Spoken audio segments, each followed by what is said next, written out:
hojii gisee hoggan miira itti gaafatamummaatiin hogganuu danda'u jira. Lammaffaa hojii keenya hunda qabsoo bitaatiin hogganu.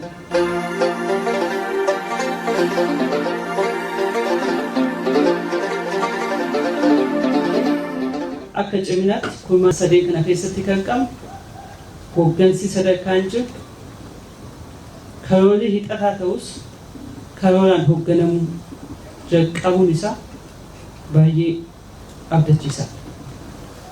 Keessaafuu sadarkaa gandaatti shaakaliin karoora wajjin jiru siistama gabaasaatii wajjin siistama hojii afaanumaan dubbatan waraqaan waxxuursiisuun jiru waan guddaa.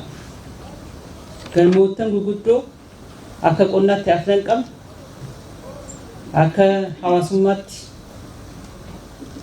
akka misooma magaalaatti afran qabnu hawaasummaatti lama qabnu horataalee lama qabnu galmootan qabannee wajjin fi kallattii qabannee wajjin madaaliin jalqabamee jira.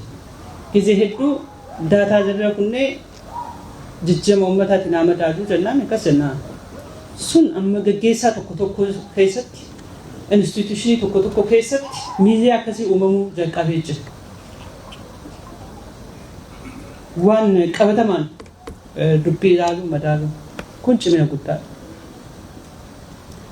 Inni sadaffaa qindoominaa fi walhubannaan uumamuu waan guddaadha, jijjiirama guddaadha.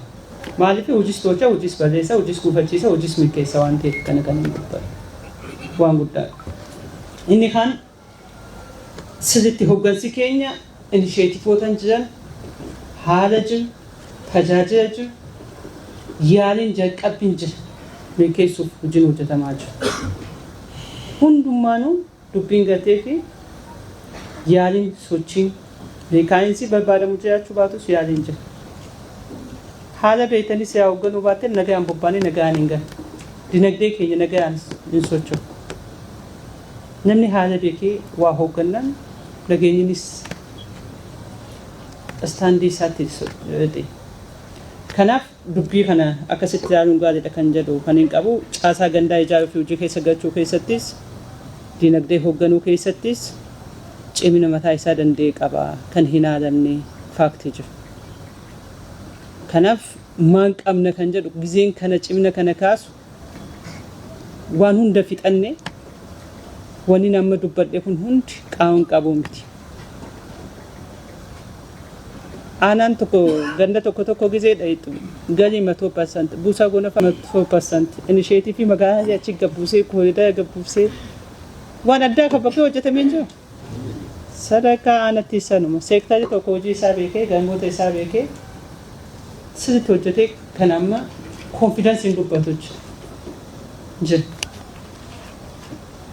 Kanaaf wanni gaariin jalqabbiin gaariin jiraatus hanqina qabnaa kan jedhu.